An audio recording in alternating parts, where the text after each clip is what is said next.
முத்து குமரா என்னன்னா 2 பேர்த்த எலிமினேஷன் பண்ணிட்டாங்க. ஒன்று ஆனந்தி, அவங்க போக வேண்டிய ஆள் தான். 2வது யாருன்னா நம்ம சாச்சனா. முத்துக்குமரன் எங்கன்னு எனக்கு தெரியல. இதுக்கப்புறம் 3 வாரத்தில் எனக்கு தெரியணும். போகும்போது முத்துக்குமரன் ஒன்று சொல்லிட்டு போயிட்டாங்க, நீங்கள் 3 வாரமாக சரியாக விளாடவே இல்லை, அடுத்த 3 வாரம் நீங்கள் எப்படி விளாடுவீங்கன்னு நான் வெளியே நின்று பார்க்கணும்னு சொல்லிட்டு போயிட்டாங்க. சகல என் அடியை பார்த்தது இல்லையா? என்ன அடிங்கிறத மட்டும் நீங்க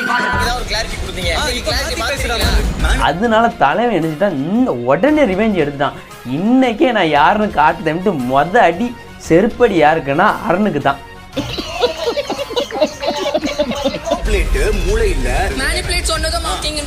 இவங்க பண்ணா மட்டும் மார்க்கிங் கிடையாது, வேற யார் என்ன பண்ணாலும் மார்க்கிங் மார்க்கிங் மார்க்கிங். ஒரு கான்வர்சேஷன் வந்தா நீங்க ப்ரோவோக் ஆயிடுறீங்க. அப்ப நீங்க வைக்கிற ஸ்டேட்மெண்ட் எல்லாமே பாக்குறதுக்கு வேற மாதிரி போயிடுது.